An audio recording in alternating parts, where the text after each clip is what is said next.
नमस्कार दोस्तों, SLC classes में आप सभी साथियों का हार्दिक स्वागत है। सभी को गुड इवनिंग, नमस्कार। आपका आज का साथियों लाइव सेशन स्टार्ट हो गया है जी। ममता मल्होत्रा वेरी गुड इवनिंग, चंदा कुमारी, चंद्रकला, हिमवर्षा शर्मा, सभी को गुड इवनिंग। सभी साथियों को नमस्कार। एसएलसी परिवार में सभी साथियों का हार्दिक स्वागत है भाई।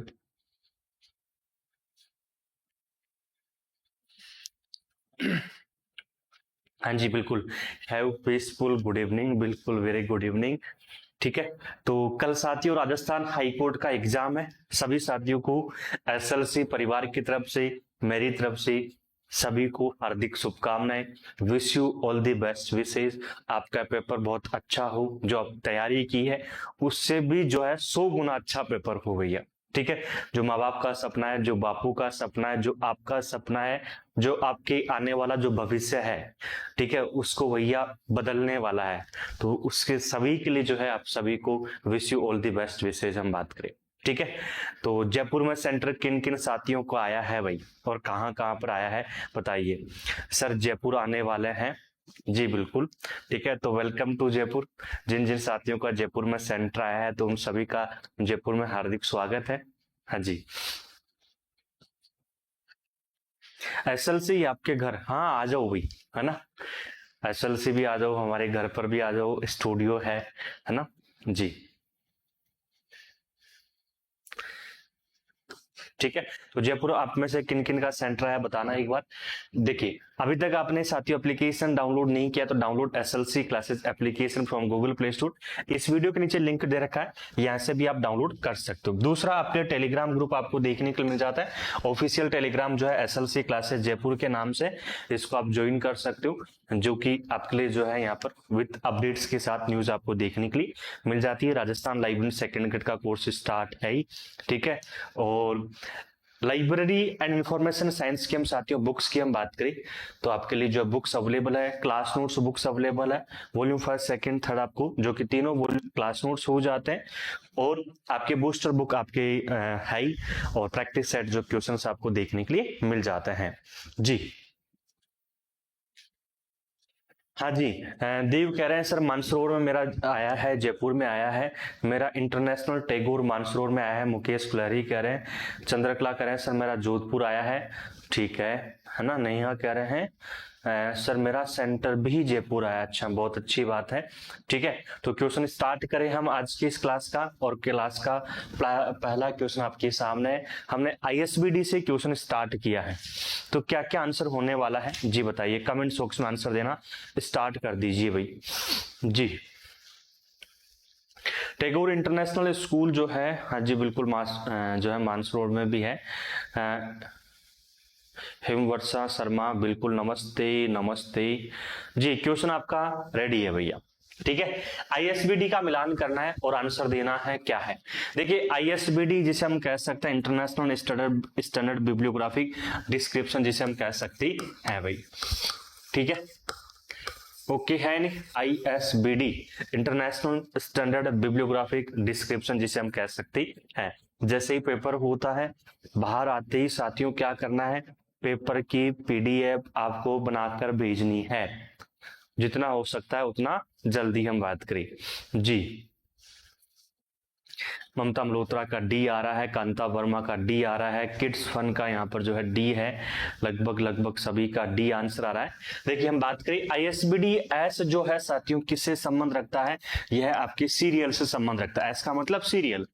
आईएसबीडी सीएफ की हम बात करें साथियों, ये कार्टोग्राफिक हम फाइल्स हम कह सकते हैं, तो जो आपके देखने को मिल जाता है सीएफ से संबंध होता है, सॉरी कंप्यूटर फाइल डिवाइस की हम बात करें इसमें, जो आपको आईएसबीडी सीएफ आपको देखने के लिए मिल जाता है, कंप्यूटर फाइल्स कह दीजिए इसको, डिवाइस नहीं होगा यहाँ पर, इसमें कंप्यूटर फाइल्स आपको देखने को मिलेगा।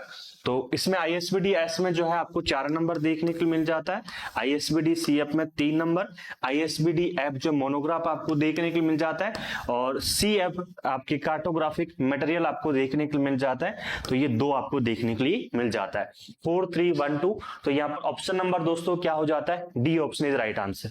तो जिन जिन साथियों का ऑप्शन नंबर डी आ रहा है उन सभी साथियों का D option is right answer. ठीक है, एक बार इनके, ठीक है, 4312 आपको देखने के लिए मिल जाता है। अगला क्वेश्चन देखो, ईएडी पर कार्य किसके द्वारा किया गया? ईएडी क्या है, ईएडी की फुल फॉर्म क्या है, कमेंट बॉक्स में बताइए। सबसे पहले बताइए इस पर ईएडी पर कार्य किसके द्वारा शुरू किया गया? कैलिफोर्निया विश्वविद्यालय, लाइब्रेरी ऑफ कांग्रेस, इफ्ला, यूनेस्को। क्या आंसर हो सकता है जी? हाँ जी, आंसर देना स्टार्ट कीजिए भाई जल्दी से एक बार। ईएडी पर कार्य किसके द्वारा शुरू किया जाता है? कैलिफोर्निया विश्वविद्यालय के द्वारा, लाइब्रेरी ऑफ कांग्रेस के द्वारा, इफ्ला, यूनेस्को। क्या आंसर होगा? ठीक है, ईएडी क्या है? ठीक है, ईएडी साथियों एक प्रकार का बिब्लियोग्राफिक डिस्क्रिप्शन है। पहली चीज तो ये आपको ध्यान रखना है, ठीक है, बिब्लियोग्राफिक डिस्क्रिप्शन है ना।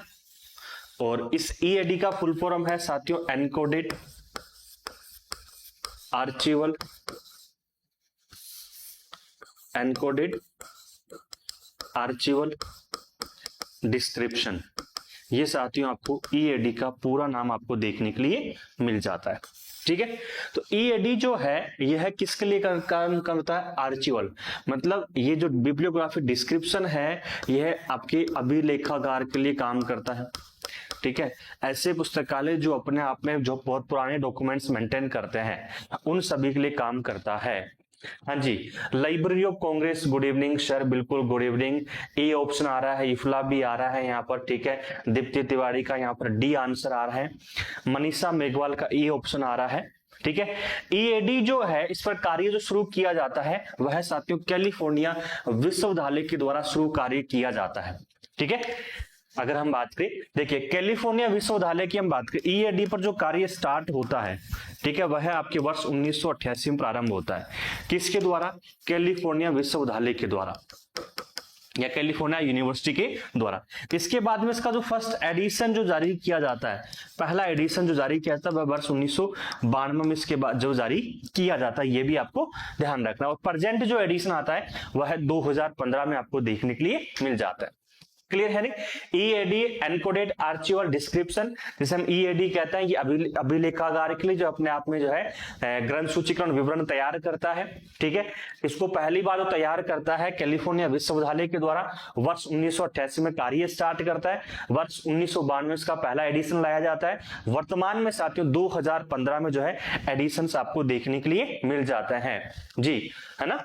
1998 भी आ रहा है यहाँ पर, ठीक है। देखिए अगला क्वेश्चन की हम बात करें, नेक्स्ट क्वेश्चन आपके सामने है भाई, है ना। हाँ जी, क्या आंसर हो सकता है? डबलिन कोर मेटा डेटा से संबंधित दस्तावेज आपको देखने के लिए मिल जाते हैं। देखिए डबलिन कोर मेटा डेटा जो है यह भी साथियों एक प्रकार का आपको बिब्लियोग्राफिक डिस्क्रिप्शन आपको देखने के लिए मिलता है। डबलिन कोर मेटा डेटा की हम बात करें, ठीक है, तो यह भी एक प्रकार का क्या देखने के लिए मिल जाता है? मेटा डेटा जो है एक प्रकार से साथियों बिब्लियोग्राफिक डिस्क्रिप्शन आपको देखने के लिए मिलता है, ठीक है, जो कि इसको तैयार किसके द्वारा किया जाता है? बाय ओसीएलसी प्लस साथियों हम बात करें आपके एनसीएस से हम बात करें, इन दोनों के द्वारा साथियों इसको तैयार किया जाता है।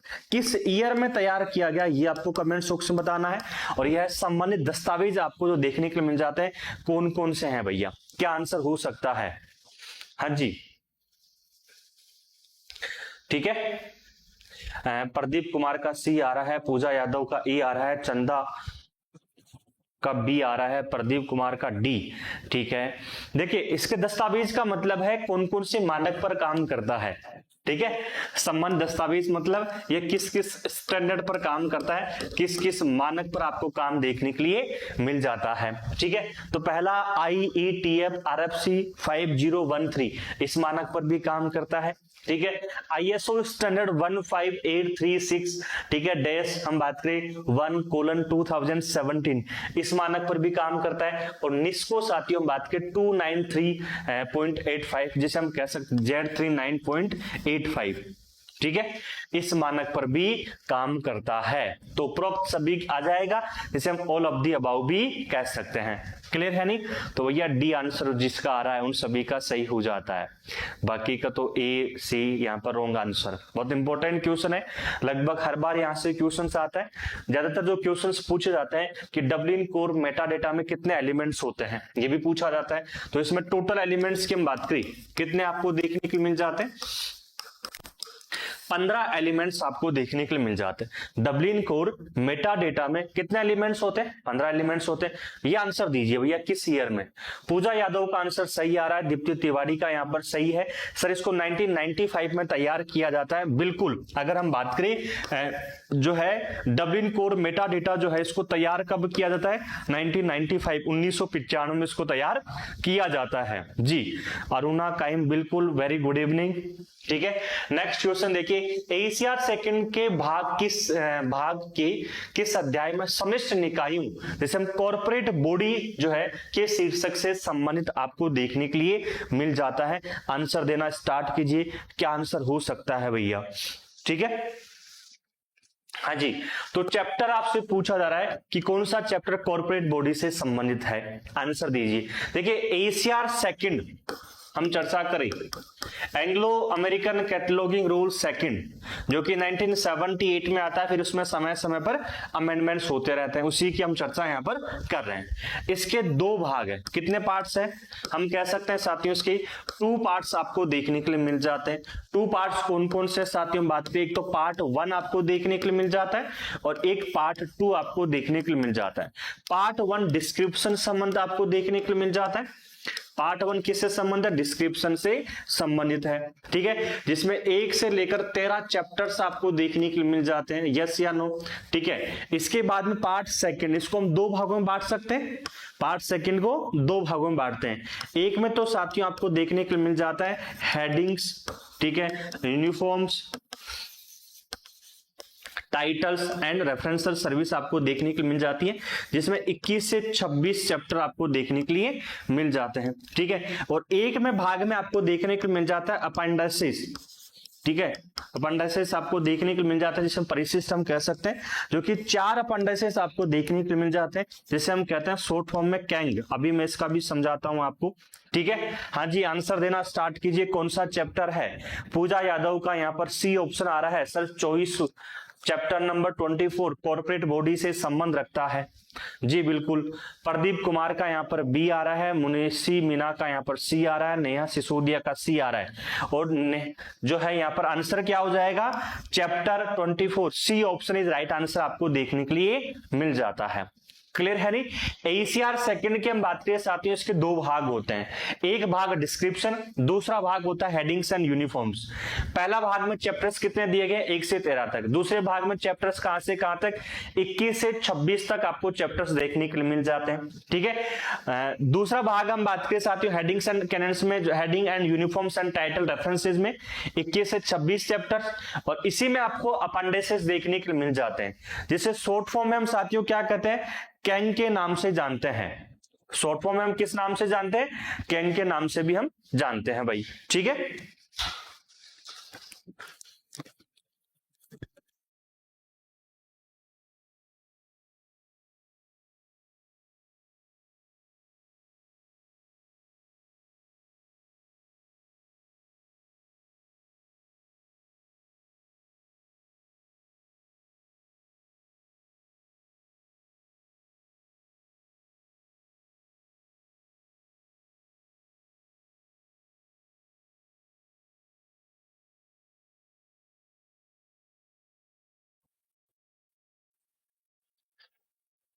Okay, option C.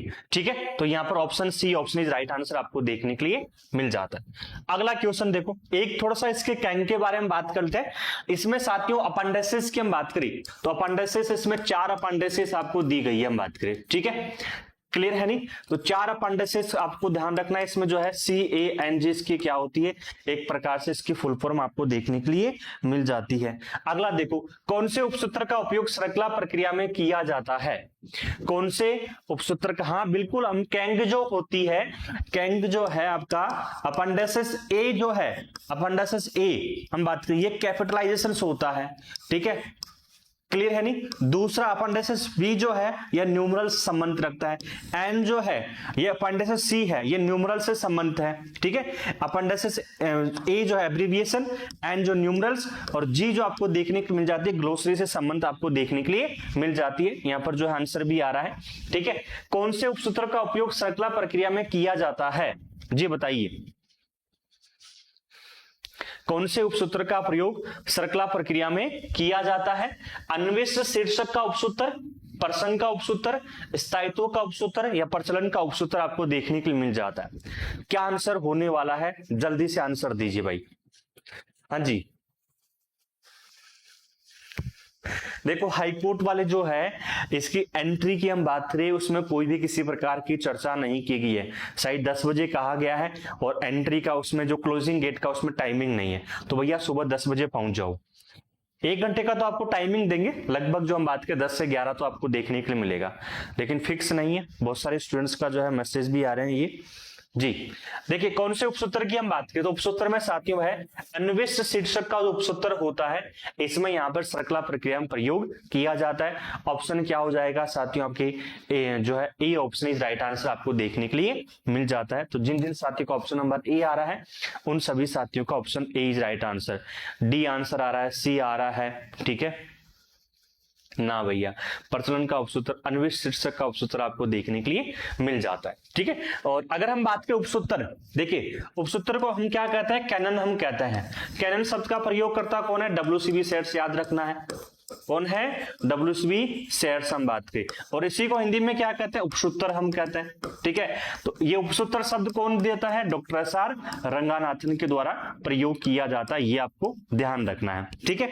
तो ये क्वेश्चन जो कहां से निकल कर आ रहा है? आपके कैटलॉगिंग से। ये क्वेश्चन जो पूछा जा रहा है कैटलॉगिंग, हम कह सकते हैं सूचीकरण, और सूचीकरण के उपसूत्र टोटल कितने हैं? 9 उपसूत्र है, जिसे हम क्या कहते हैं? 6 + 2 + 1, ठीक है। आपके सूचीकरण के उपसूत्र डॉक्टर SR रंगानाथन मेनली जो है 3 बार देते हैं। पहली बार जो है 6 उपसूत्र, उसके बाद 2 उपसूत्र, उसके बाद 1 उपसूत्र आपको देखने के लिए मिल जाता है। नेक्स्ट क्वेश्चन अगला देखिए, वर्गीकरण पद्धति में वैचारिक स्तर का निर्धारण करने के बाद किस स्तर पर मानक पद प्राप्त किए जाते हैं? डॉक्टर SR रंगनाथन ने कोई भी किसी प्रकार की क्लासिफिकेशन स्कीम तैयार करने के लिए 3 स्तर यहां पर बताए हैं, यस या नो? डॉक्टर SR रंगानाथन की हम बात करी, कोई भी किसी प्रकार की क्लासिफिकेशन स्कीम की हम बात करी, ठीक है, उसको तैयार करने के लिए कितने स्तर बताए हैं? 3 स्तर। क्लासिफिकेशन स्कीम आप तैयार कर रहे हो, ठीक है, तो उसके लिए जो है 3 लेवल्स बताते हैं, ओके है नहीं? 3 लेवल्स कौन कौन सी? वैचारिक स्तर, शाब्दिक स्तर और अंकन स्तर, ठीक है। आइडिया प्लेन हम कह सकते हैं वैचारिक स्तर को, इसको हम आइडिया प्लेन कह सकते हैं साथियों। आपकी ये वर्बल प्लेन आपको देखने के लिए मिल जाता है, और यह है आपको नोटेशनल प्लेन आपको देखने के लिए मिल जाता है। ऐसे करके कितने प्लान हो जाते हैं? 3 जी। यहां पर क्या होगा? आइडिया प्लेन के बाद में कौन सा स्तर आता है? वैचारिक स्तर मतलब आइडिया प्लेन। तो आइडिया प्लेन के बाद में कौन सा स्तर निर्धारण करने के बाद कौन सा जो है मानक पद प्राप्त करेंगे हम, ठीक है। तो बिल्कुल जो है शाब्दिक स्तर होगा, यहां पर B option is right answer, शाब्दिक स्तर, ठीक है, जिसे हम कहते हैं वर्बल प्लेन भी हम कह सकते हैं। ऑप्शन नंबर क्या हो जाएगा? B option is correct answer आपको देखने के लिए मिल जाता है। एक क्वेश्चन आया था यहां पर, श्रृंखला प्रक्रिया में उपसूत्र कैसे? देखिए श्रृंखला प्रक्रिया जो है आपकी चेन इंडेक्सिंग है, और चेन इंडेक्सिंग का प्रयोग हम CCC में करते हैं नहीं करते हैं? CCC में जो है हम एक चैन बनाने के लिए करते हैं, जो कॉल नंबर होता है, कॉल नंबर में जो क्लास नंबर होता है मेनली उसको जो है आपकी कृत्रिम संख्या से प्राकृतिक संख्या में बदलने के लिए करते हैं। क्लियर है नहीं? ठीक है। और प्रैक्टिकल जब हम करते हैं ट्रिपल सी का तो वहां पर भी हम चैन खोलते हैं, क्लास नंबर की हम बात करते हैं, तब उसके बाद में उसकी जो है क्लास इंडेक्स एंट्री बनाते हैं। तो वहां पर जो है हम कोई भी किसी प्रकार का निर्णय लेते हैं तो फिर वहां पर उस सूत्र का हम प्रयोग कर सकते हैं जी। ठीक है, अगला क्वेश्चन देखिए, डबल सी पद्धति में मानविकी का मतलब होता है ह्यूमैनिटीज। ठीक है, मानविकी का मतलब ह्यूमैनिटीज को किसके द्वारा प्रदर्शित किया गया है? Double C means colon classification में मानविकी को किसके द्वारा प्रदर्शित किया गया है? A M Z B S Z. क्या आंसर हो सकता है? ठीक है, अरे भैया सीधी सी बात है, इसकी मेन क्लास क्या है?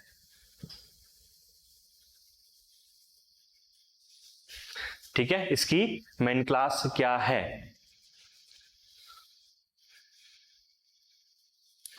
अनुराधा का यहां पर एम जेड ए आ रहा है। ठीक है, नेहा सिसोदिया का बी आ रहा है, देव जो परसरीवाल का बी आंसर आ रहा है जी। बिल्कुल सभी का जो है B option is right answer. Anuradha का यहाँ पर बी आ रहा है, मुनीसी मीणा का बी आ रहा है, लगभग सभी साथियों का आंसर सही आ रहा है। सर एम जेड ए जो है ह्यूमैनिटी से संबंधित आपको देखने के लिए मिल जाता है। ठीक है, तो जिन जिन साथियों का ऑप्शन नंबर बी आ रहा है उन सभी का सही है। ठीक है, एक जो है इसी में आपको देखने को मिल जाता है एम जेड। ठीक है, तो ये इसकी मेन क्लास क्या है? एम जेड बी की मेन क्लास कोई नहीं होती है, कॉलन क्लासिफिकेशन में ऐसी मेन क्लास है ही नहीं। ठीक है, एस जेड की मेन क्लास आपको देखने को मिल जाती है सोशल साइंस। इसकी मेन क्लास क्या? सोशल साइंस है। और एक ही मेन क्लास क्या आपको देखने को मिल जाती है? नेचुरल साइंस आपको देखने को मिल जाती है। ठीक है, बच गया कौन सा? M Z. तो एम जेड की मेन क्लास क्या है और एम की मेन क्लास क्या है ये भी आपको बताना है। एम की मेन क्लास क्या है ये भी आपको बताना है। तो एम जेड और एम जेड ए ऐसे करके तीन मेन क्लास होती है। तो एम जेड की तो पूछ लिया ह्यूमैनिटीज, अब दो आपको बताना है, सोशल साइंस एस जेड। जैसे आप कॉलन क्लासिफिकेशन मेन क्लास में देखोगे तो सिग्मा आपको देखने के लिए मिलेगा, आजकल इसका मेन क्लास चेंज हो चुका है। एमजेड का है ह्यूमैनिटीज एंड सोशल साइंस जी। बिल्कुल पूजा का यहाँ पर आंसर सही है। हम बात करें humanities and social science,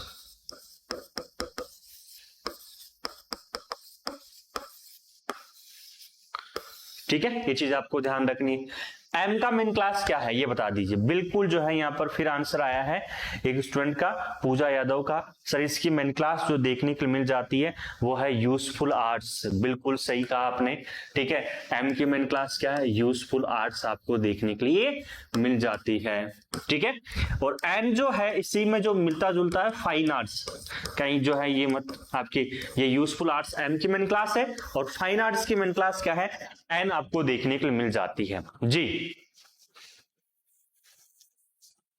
clear है नहीं? देखिए अगला क्वेश्चन क्या है, लेमिनेशन शब्द का क्या अर्थ है बताइए।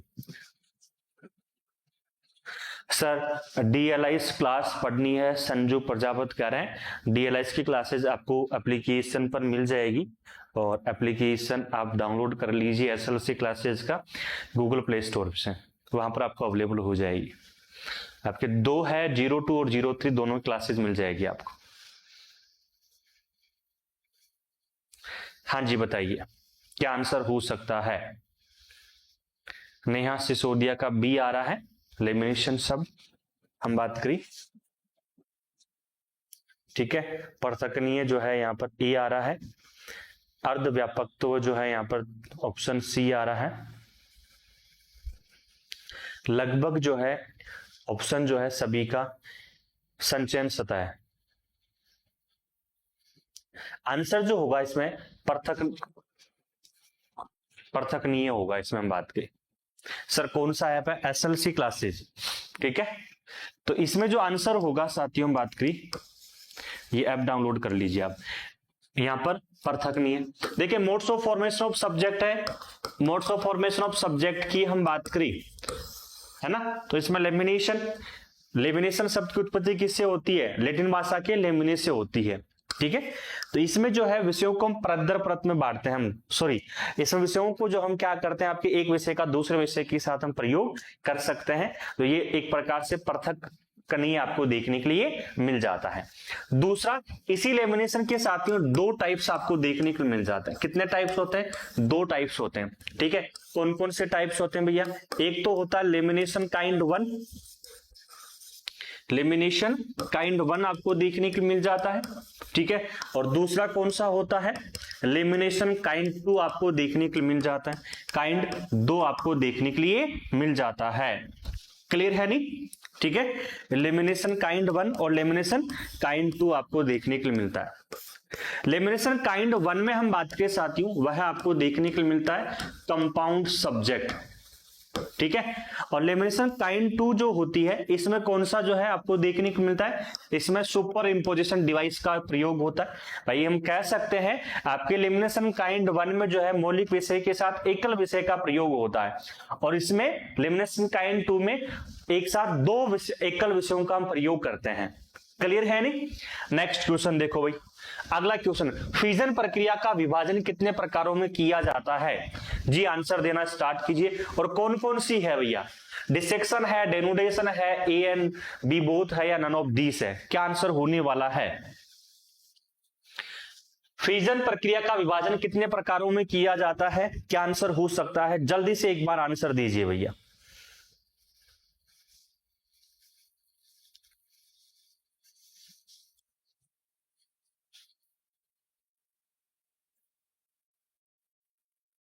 हाँ जी, अनुराधा कुमारी का यहां पर सी आ रहा है।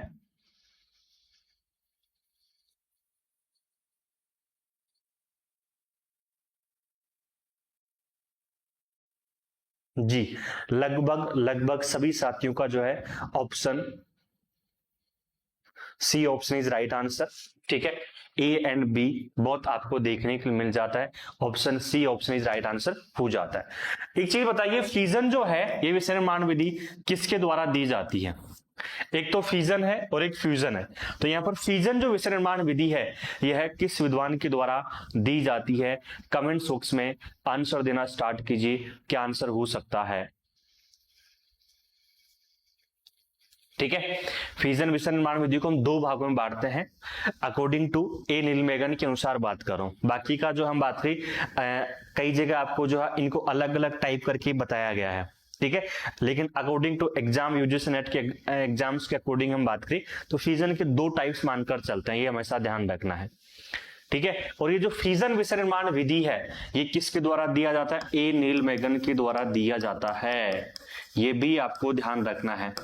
देखिए, modes of formation of subject की हम बात करें मेनली, तो modes of formation of subject विषय निर्माण विधियों, तो ये डॉक्टर एस आर रंगनाथन के द्वारा दी जाती है। यस या नो? मेनली जो है ए नील मेगन के अनुसार मैं बात करूं, किसके अनुसार? ए नील मेगन के अनुसार। तो इसके 7 टाइप्स होते हैं। कितने टाइप्स होते हैं? 7 टाइप्स, और लगभग इसी के अनुसार एग्जाम में हर बार पूछता है। ठीक है, और इसकी शॉर्ट फॉर्म है L L F D C A आपको देखने के लिए मिल जाती है।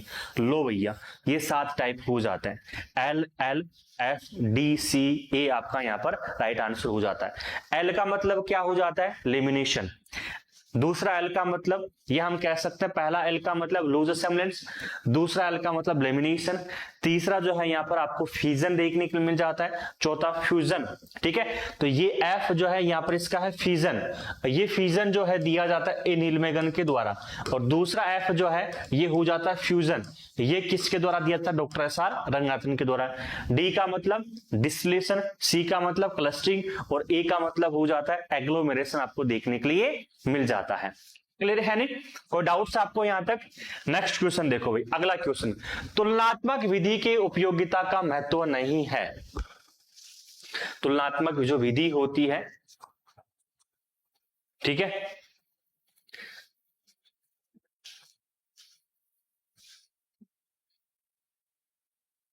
बताइए क्या आंसर हो सकता है?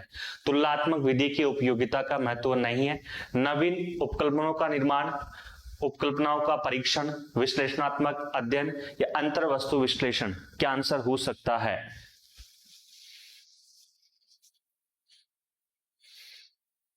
जल्दी से बताइए भाई।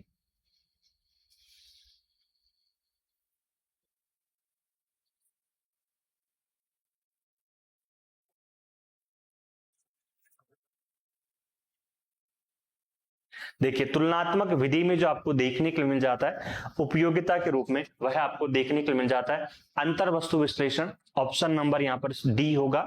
नया रायगीर युधिष्ठिर का यहाँ पर डी ऑप्शन आ रहा है, हम बात करें, ठीक है। हिम्मत का यहाँ पर सी आ रहा है, अरुणा का डी आ रहा है। तो आंसर जो है यहाँ पर साथियों क्या होगा, D option is right answer. जी बिल्कुल, है ना। नेक्स्ट क्वेश्चन देखिए, अगला क्वेश्चन है मूल विषयों के कितने प्रकार होते हैं। अगर हम बात करें टाइप्स ऑफ बेसिक सब्जेक्ट की हम बात करें तो बताइए बेसिक सब्जेक्ट जो होता है इसके कितने प्रकार होते हैं। बेसिक सब्जेक्ट, तो बेसिक सब्जेक्ट की कितने टाइप्स होते हैं, ठीक है। यह मैं बात करूं आपके टाइप्स ऑफ सब्जेक्ट, विषयों के प्रकार की हम बात करें अकॉर्डिंग टू डॉक्टर एस.आर.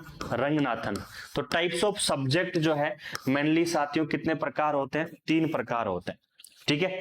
एक साथियों जो आपको देखने को मिलता है बेसिक सब्जेक्ट की हम बात करें, कौन सा होता है, बेसिक सब्जेक्ट। दूसरा आपको देखने कौन सा मिल जाता है, आपको कंपाउंड सब्जेक्ट आपको देखने को मिलता है, ठीक है।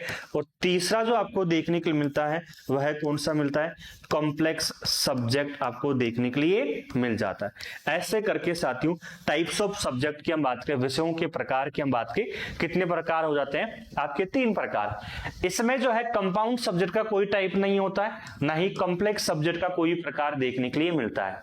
जो टाइप आपको देखने के लिए मिल जाता है वो किसका होता है साथियों, बेसिक सब्जेक्ट जो है जिसे हम मौलिक विषय कहते हैं या मूल विषय कहते हैं, इसका प्रकार होता है। जी तो यहां पर आंसर आ रहा है सर 2 टाइप्स होते हैं। जी बिल्कुल, यहां पर तो ये इसके बिल्कुल जो है यहां पर आज बरार का यहाँ पर 2 सर 2 टाइप्स होते हैं। पूजा यादव का traditional and non traditional answer आ रहा है। जी बिल्कुल, यहाँ पर option B option is right answer आपको देखने के लिए मिलता है। तो जिन जिन साथियों का ऑप्शन नंबर बी आ रहा है उन सभी साथियों का B option is right answer हो जाता है ना। ऑप्शन नंबर यहाँ पर B option is right answer, ठीक है। और कितने टाइप्स होते हैं इसके, 2 प्रकार। एक तो ट्रेडिशनल होता है हम बात करें, ठीक है, आपकी ट्रेडिशनल बेसिक सब्जेक्ट, और दूसरा होता है नॉन ट्रेडिशनल बेसिक सब्जेक्ट आपको देखने के लिए मिल जाता है। मेनली हम कह सकते हैं जो आपकी मेन क्लासेज है कोलन क्लासिफिकेशन में 2.4 पेज पर जो दी गई है वो मेन क्लासेज हम बात करें वो अपने आप में बेसिक सब्जेक्ट है। उन बेसिक सब्जेक्ट को, मेन क्लास को जो है मेनली हम जो है 2 टाइप्स में डिवाइड करते हैं। Doctor S R. रंगनाथन ने 2 टाइप्स में डिवाइड किया, एक ट्रेडिशनल सब्जेक्ट में और एक नॉन ट्रेडिशनल सब्जेक्ट में आपको देखने के लिए मिल जाता है। नेक्स्ट क्वेश्चन देखिए, पीसीएस का पूर्ण रूप आपको देखने के लिए मिलता है। ये साथियों मेनली जो है आपका कंप्यूटर से क्वेश्चन है, ये मेनली जो है कंप्यूटर से क्वेश्चन है, यूजीसी नेट में क्वेश्चन पूछा गया है ये। अब आंसर दीजिए,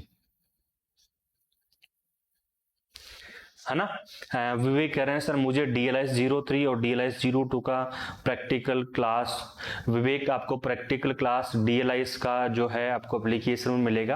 आप एप्लीकेशन डाउनलोड कर लीजिए SLC क्लासेस का गूगल प्ले स्टोर से, यहां पर आपको अवेलेबल हो जाएगा।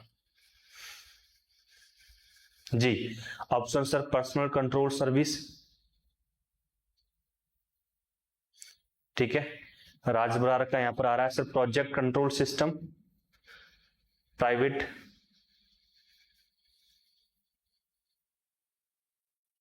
नीरज शर्मा का यहां पर डी आ रहा है, मुनीषी मीणा का बी आ रहा है, ठीक है।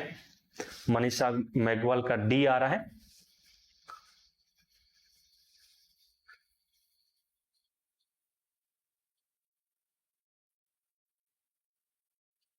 ठीक है।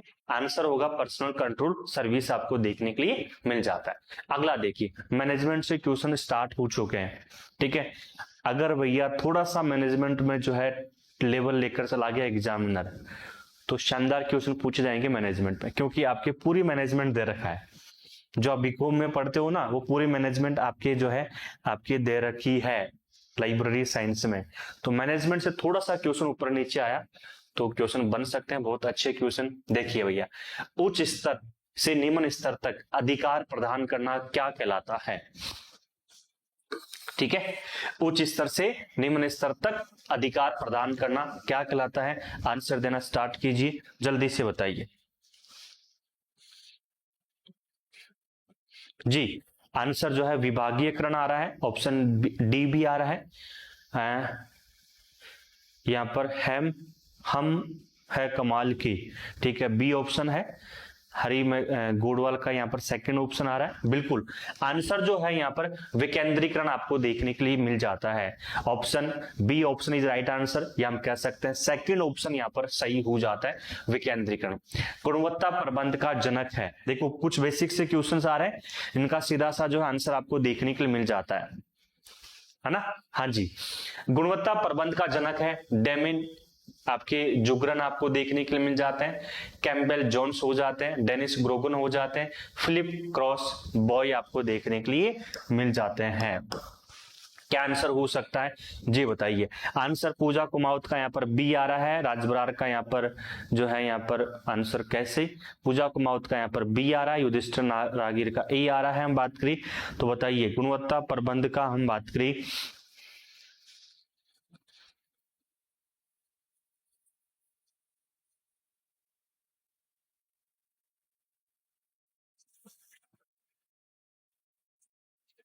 ठीक है, ऑप्शन बी ऑप्शन ए जी बिल्कुल। डेमिन आपके जुगरन जिसे हम कह सकते हैं साथियों, जूरेन हम कहते हैं, ये साथियों इसके जनक आपको देखने के लिए मिल जाते हैं। प्रबंधीय प्रक्रिया प्रारंभ होती है, कोई भी किसी प्रकार की संस्था में साथियों आप मैनेजमेंट कर रहे हो, प्रबंधीय प्रक्रिया अपना रहे हो, तो ये प्रबंधीय प्रक्रिया जो प्रारंभ होती है किससे होती है, आंसर देना स्टार्ट कीजिए। संगठन, नियोजन, निर्देशन या नियंत्रण, क्या आंसर हो सकता है जी।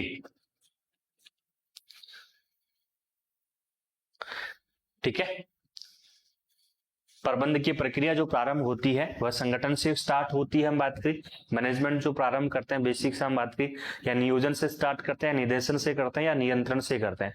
मेनली जो हम नियोजन से स्टार्ट करते हैं, प्लानिंग से, जो प्रबंध की प्रक्रिया प्रारंभ होती है वो नियोजन प्लानिंग से स्टार्ट करते हैं। Option B option is right answer आपको देखने के लिए मिल जाता है। इसके बाद में संगठन हम तैयार करते हैं, उसके बाद निर्देशन करते हैं, या नियंत्रण या निर्देशन उसके बाद हम करते हैं। तो option number B option is right answer जी। पूजा जो है साइद हुसैन, लगभग सभी का जो है B option is right answer हो जाता है। नेतृत्व नेता की इच्छा अनुसार अनुयायियों की क्रियाएं करवाने की योग्यता है, यह कथन किस विद्वान का है, आंसर देना स्टार्ट कीजिए। क्या आंसर हो सकता है ठीक है, नेतृत्व नेता की इच्छा के अनुसार,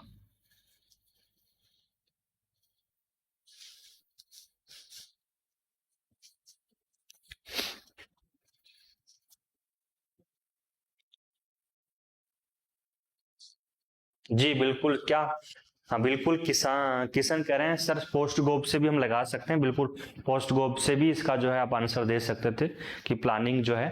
हाँ जी, देखिए पूजा का यहाँ पर बी आंसर आ रहा है, ठीक है, किशन का डी ऑप्शन है, पूजा कुमाऊत का बी है, ठीक है, कांता वर्मा का सेकंड ऑप्शन आ रहा है।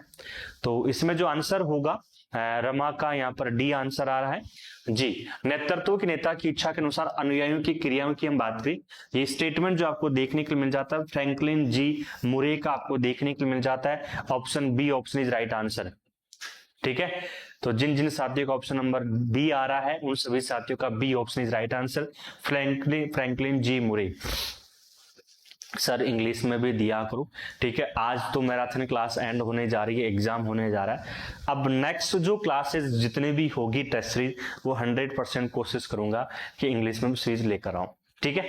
देखिए अगला क्वेश्चन, स्वीकृत सिद्धांत का प्रतिपादन किसने किया, जी भाई बताइए। स्वीकृत सिद्धांत का प्रतिपादन किसने किया, बेसिक से है, मैनेजमेंट से क्वेश्चन है, तो आंसर देना स्टार्ट कीजिए। बेसिक से आपसे सीधा एग्जाम में क्वेश्चन बनेगा। एलन, बोवन, साइमन, जिसे हम बर्नार्ड हम कह सकते हैं, या जो है सॉरी ये बर्नार्ड आपको देखने के लिए मिल जाता है, और डेविस आपका हो जाता है। तो क्या आंसर होगा भैया, जल्दी से दीजिए जी। स्वीकृत सिद्धांत की हम बात करें, क्या आंसर होगा जल्दी से बताइए, है ना सर। कभी तो इंग्लिश में, हाँ जी बिल्कुल हम कोशिश करेंगे, नेक्स्ट जो सीरीज स्टार्ट करेंगे जो भी, उसमें इंग्लिश में जरूर लेकर आएंगे। अब क्या आंसर दे हम, ठीक है। अब देखो नाम तो है, चाहे से इंग्लिश में लिखे या हिंदी में लिखे एक ही बात है, ठीक है। हाँ जी बिल्कुल, आंसर आना स्टार्ट हो चुका है। ऑप्शन नंबर सी आंसर आ रहा है। स्वीकृत सिद्धांत का जो प्रतिपादन है, इसका जनक है, इसको जो प्रारंभ किया गया है या किसके द्वारा दिया गया है, वो साइमन बर्नार्ड के द्वारा दिया जाता है। Option C, option is right answer. तो जिन जिन साथियों का ऑप्शन नंबर सी आ रहा है, ठीक है, हरी गोडवाल का सेकंड आ रहा है ना, सेकंड नहीं, यह साइमन बर्नार्ड के द्वारा सिद्धांत आपका दिया जाता है भाई। नेक्स्ट देखो, मिलान वाला क्वेश्चन है, बेसिक सा है, आराम से साथियों इसका आप आंसर दे सकते हो। ठीक है, पुस्तकालय में अनुदान जो है हम खर्च करने की जो प्रक्रिया है, मेनली 3 प्रकार से हम करते हैं, हम बात करें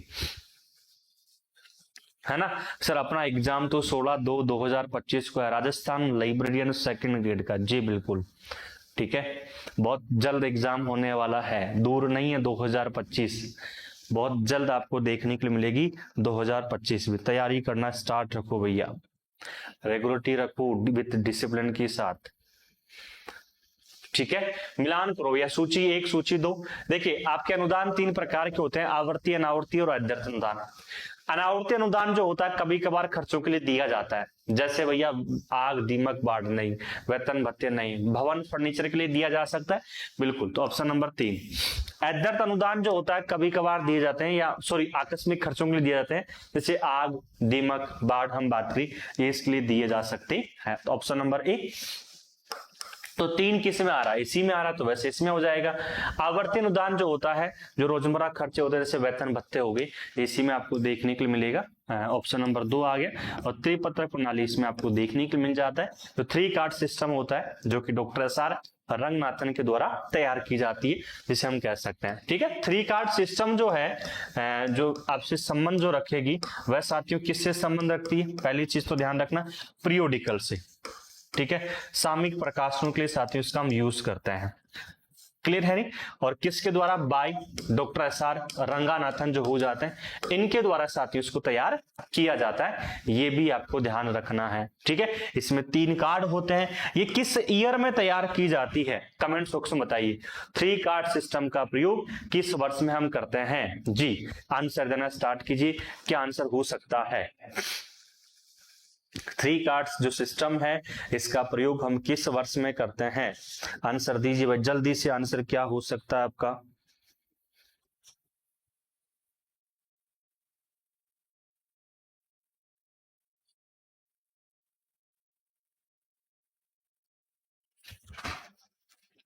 अभी तक आंसर नहीं आया है। किशन रजिस्टर कार्ड आंसर आ रहा है जी। नया रागीर कह रहे हैं सर 1930, जी बिल्कुल राइट आंसर जो होगा, 3 कार्ड सिस्टम जो है वर्ष 1930 में तैयार किया जाता है।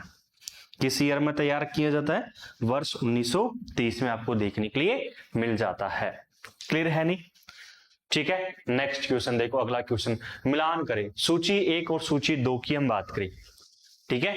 सूची 1 और सूची 2 की हम मिलान करें, तो प्रबंध का जनक, गुणवत्ता प्रबंध का जनक, संगठन सिद्धांत का जनक और कॉम्पैक्ट स्टोरेज किसके द्वारा दिया जाता है। बहुत शानदार क्वेश्चंस है, ठीक है, मतलब 4 क्वेश्चंस आपके सीधे सीधे बन जाते हैं। तो यह आंसर दीजिए, क्या आंसर हो सकता है, जल्दी से भाई।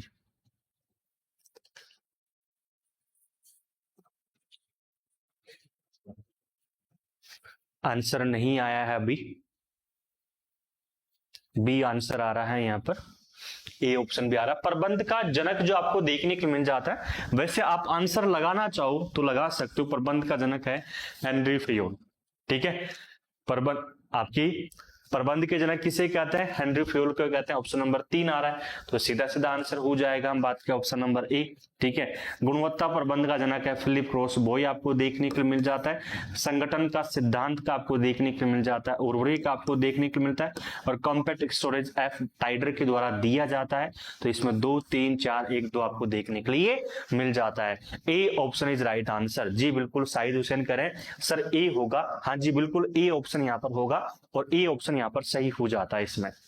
नेक्स्ट क्वेश्चन देखो भैया, प्रस्तुतिकरण प्रक्रिया में कौन सी प्रक्रिया शामिल नहीं है, प्रस्तुतिकरण प्रक्रिया में कौन सी प्रक्रिया शामिल नहीं है, हम बात की, ठीक है।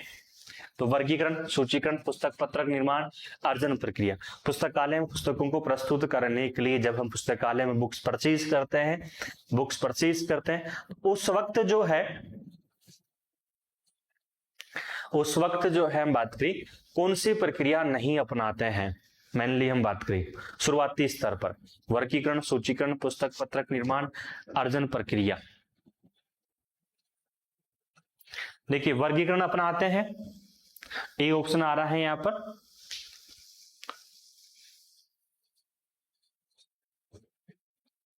प्रस्तुतिकरण प्रक्रिया में कौन सी प्रक्रिया नहीं अपनाई जाती है या शामिल नहीं है? ऑप्शन डी अर्जन प्रक्रिया। भाई आप आंसर दे रहे हो डी।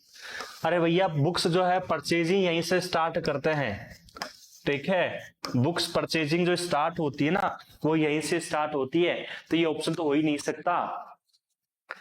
आप लाइब्रेरी में जब हम बुक्स परचेज करने जाते हैं सबसे पहले बुक सिलेक्शन जो कि इसी का पार्ट है, पुस्तक चयन, जो पुस्तकें खरीदेगा विक्रेताओं का चयन करेगा, विक्रेताओं को भैया ऑर्डर देगा, नियम व शर्तें लागू, पेमेंट की बात करेगा, सब इसी का काम है। बुक्स आएगी, जांच वांच करेगा कि भैया सही आई है नहीं आई, उसके बाद अगले विभाग में जाएगी। तो पुस्तक प्रस्तुतिकरण का तो ये पार्ट तो है। वर्गीकरण, सूचीकरण, क्लासिफिकेशन और कैटलॉगिंग हम करते हैं। पुस्तक पत्रक निर्माण करना पुस्तक प्रस्तुतिकरण में नहीं है। पुस्तक पत्रक निर्माण करना पुस्तक या प्रस्तुतिकरण प्रक्रिया में शामिल नहीं है। ऑप्शन यहां पर सी होगा, इसमें क्या होगा? Option C, option is right answer. ठीक है, अब आप बोलोगे सर ये क्वेश्चन कैसे आ गया? प्रीवियस क्वेश्चन है, एग्जाम में आया हुआ है। बात तो प्रेजेंटेशन की हो रही है, प्रेजेंटेशन में जो है बुक्स हम परचेज भी करते हैं, है ना, वर्गीकरण भी करते हैं, ये सभी इसी का पार्ट आपको देखने को मिल जाता है। हाँ, कार्ड नहीं बनाते हैं भैया, ठीक है, क्लियर है नहीं? अगला क्वेश्चन देखो, पुस्तकालय प्रक्रिया में सूचीकरण प्रक्रिया किन किन क्रियाओं का निर्माण किया जाता है? सूचीकरण, देखो यहां पर क्वेश्चन भी है। क्वेश्चन क्या है? सूचीकरण प्रक्रिया में किन किन क्रियाओं का निर्माण किया जाता है? क्वेश्चन में ही आपका आंसर दे रखा है। सर मैं सी ही दे रही थी, युधिष्ठिर ने गलत करवा दिया। अरे भैया कोई बात नहीं, आप कमेंट्स पर जो है ध्यान रखकर जो है जवाब दोगे तो मोटिवेशन जो है ज्यादा ही रहेगा, हमेशा कम नहीं होगा, है ना।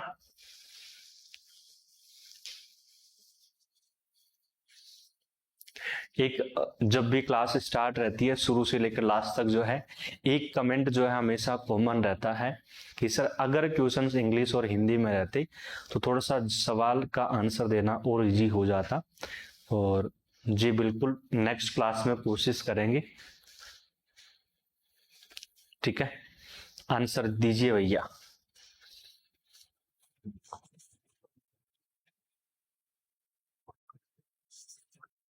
ठीक है, ग्रंथों का आरक्षण, प्रविष्टियों का निर्माण करना कैटलॉगिंग में आपको देखने के लिए मिल जाता है, ठीक है। ग्रंथों का आरक्षण करना कैटलॉगिंग का प्रक्रिया का काम नहीं है, ओके है नहीं। संदेशिकाओं का निर्माण जो है ये भी जो है कैटलॉगिंग का आपका देखने के लिए मिलता है। तो 1 व 3 दोनों होगा यहाँ पर, option number 4 option is right answer. तो जिन जिन साथियों का ऑप्शन नंबर डी आ रहा है, अब की बार क्या है, सभी का आंसर सही है ना, क्लियर है, D option is right answer. अगला क्वेश्चन देखो भाई, अगला क्वेश्चन है, निम्न में से किसका उद्देश्य ग्रंथों का सहाय्य क्रम में विन्यासित करना है?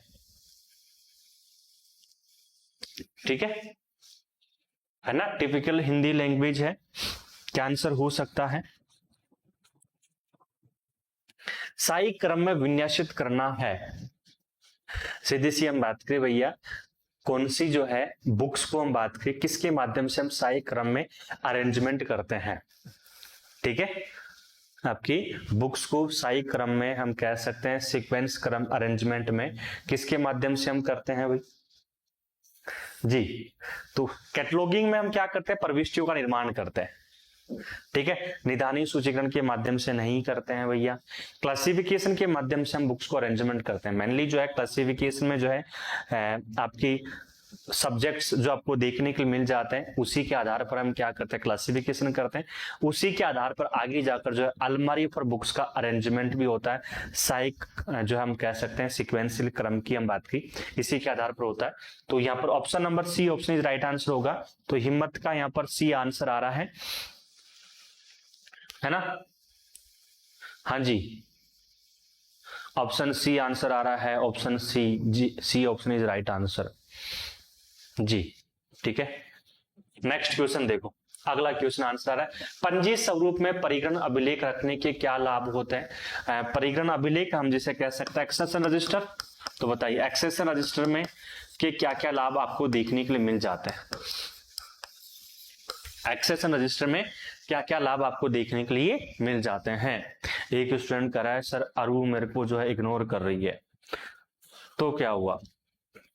ठीक है, नौकरी लगो, इग्नोर शब्द ही खत्म हो जाएगा।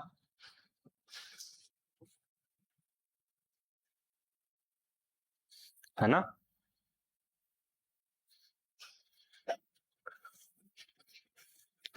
देखिए ऑप्शन नंबर डी आ रहा है, ऑप्शन डी आ रहा है, ऑप्शन डी आ रहा है, ऑप्शन डी आ रहा है। एक्सेशन रजिस्टर जो है अभिलेख पूर्ण सुरक्षित रहता है, उपयोग करने में सुविधा रहती है, लेखा परीक्षक इससे संतुष्ट रहते हैं। लेखा परीक्षक का मतलब क्या होता है? अरे भैया ऑडिट करने वाले। ठीक है, आपके एक्सेशन रजिस्टर में ऑडिट करने के लिए सबसे सर्वश्रेष्ठ जो है अभिलेख माना जाता है एक्सेशन रजिस्टर की हम बात करें तो ऑप्शन नंबर क्या हो जाएगा? D option is right answer हो जाता है। जिन जिन साथियों का ऑप्शन नंबर डी आ रहा है उन सभी साथियों का D option is right answer हो जाता है। एक्सेशन जो रजिस्टर होता है इसका साइज कितना होता है ये आपको बताना है। ठीक है, और जीएफआर रूल्स, इसका जो क्वेश्चन आता है बहुत शानदार क्वेश्चन, जीएफआर रूल्स 2017 के अनुसार, ठीक है, इसमें कितने कॉलम होते हैं ये भी आपको बताना है। ठीक है, जनरल एंड फाइनेंशियल रूल्स के अनुसार इसमें कितने कॉलम होते हैं ये आपको कमेंट बॉक्स में बताना है, और इसका आकार कितना होता है।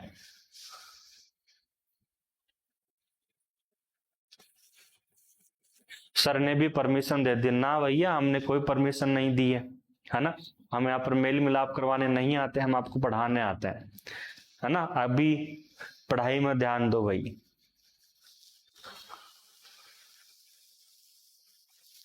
ठीक है, सुमन का यहाँ पर 14 आ रहा है, किशन का यहाँ पर 15 आ रहा है। हाँ जी, क्या बात है, हम है कमाल की 17 कॉलम। ठीक है, किड्स फन फन कह रहे हैं सर 12.5 इंटू 7.5। एक्सेशन रजिस्टर की हम बात करें, इसका साइज होता है 16 इंटू 13। ये इंच में होता है, ये ध्यान रखना, सेंटीमीटर में नहीं होता है। 100% है, ये इंच में होता है, सेंटीमीटर में नहीं होता है। कॉलम कितने होते हैं? आंसर आ रहा है 14, सतवीर का, साइद का 15 आ रहा है। ठीक है, पूजा कुमावत का यहाँ पर 16 आ रहा है, चंदू कह रहे हैं 10 इंटू 15 ना भैया। जीएफआर रूल्स 2017 के अनुसार हम बात करें, चर्चा करें तो इसमें साथियों 14 कॉलम होते हैं, 14 कॉलम होते हैं।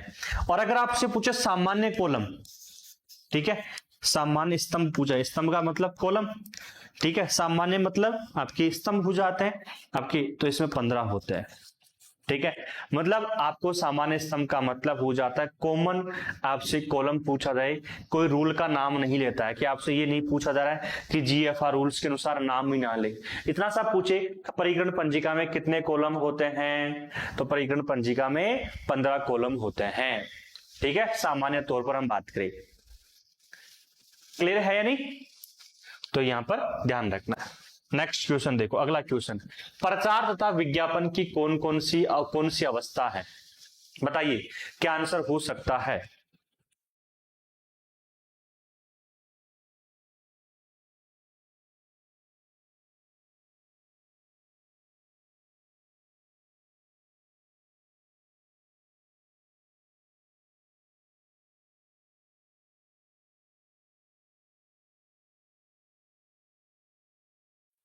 हाँ जी, क्या आंसर हो सकता है? प्रचार तथा स्टैंडर्ड साइज 14 होगा क्या? जीएफआर रूल्स के अनुसार जो है स्टैंडर्ड साइज आपके एक्सेशन रजिस्टर की 14th होती है, और सामान्य आपसे पूछे भैया आपके परिगणन पंजिका का मानक कितना होता है या कितने कॉलम होते हैं, तो हम वो बोल सकते हैं आपकी 15th होते हैं। क्या आंसर होगा जी? मुकेश कुलरी का यहाँ पर डी आ रहा है, सुमन सैनी का यहाँ पर डी आंसर आ रहा है। प्रचार तथा विज्ञापन की कौन सी अवस्था है? तो भैया अग्रसरण भी है, प्रतिशत की आपको देखने को मिल जाती है, धारणा भी आपको देखने को मिल जाती है। D option is right answer हो जाता है। हाँ जी बिल्कुल, सरकारी आंसर सभी का आंसर सही आ रहा है। ठीक है, अगला देखो हम बात करें, अगला क्वेश्चन आपको देखने के लिए मिल जाता है। अगला क्वेश्चन है ब्राउनिश सिस्टम निर्गम पद्धति का विकास कब हुआ? ब्राउनिश सिस्टम निर्गम पद्धति का विकास किस वर्ष में होता है जी? ठीक है, 1892, 1900, 1949, 1952, क्या आंसर होगा? देखिए ब्राउनिश सिस्टम की हम बात करें, किसकी हम बात करें? जो ब्राउनिश सिस्टम आपको देखने के लिए मिल जाता है, तो ब्राउनिश सिस्टम जो है इसको तैयार जो है मिस नीना ई ब्राउने के द्वारा, ठीक है, मिस नीना ई ब्राउनी के द्वारा इसको तैयार किया जाता है। ठीक है, यह एक निर्गम आगम पद्धति कहलाती है, यह एक प्रकार की इश्यू रिटर्न सिस्टम कहलाता है, इश्यू रिटर्न सिस्टम कहलाता है। ये चीज आपको ध्यान रखना है भाई, क्लियर है नहीं? ठीक है, और किस वर्ष में तैयार किया ये आपको बताना है। इसको तैयार जो है यूएसए में एक लाइब्रेरी हो जाती है, बोस्टन लाइब्रेरी, इस बोस्टन लाइब्रेरी के लिए इसको पहली बार तैयार किया जाता है। ठीक है, जो कि यूएसए में आपको देखने के लिए मिल जाती है। ईयर आपको बताना है कि किस ईयर में आपको देखने के लिए मिल जाती है जी। 1895, 1895, इसमें ऑप्शन नहीं है, 1895 आंसर होगा। ठीक है, 1895 आपको देखने को मिलेगा, 1895 में इसको तैयार किया जाता है, ये आपको ध्यान रखना है। ठीक है, ऑप्शन में थोड़ा सा ऊपर नीचे हो रखा है, ऑप्शन नहीं है जी, बिल्कुल नहीं है। ओके है, 1895 is right answer, 1895। Brownish system जो है किस प्रकार की पद्धति है? आंसर दीजिए, ब्राउनिश सिस्टम किस प्रकार की पद्धति है? एक पत्रक पद्धति है या द्विपत्रक पद्धति है या त्रिपत्रक पद्धति है?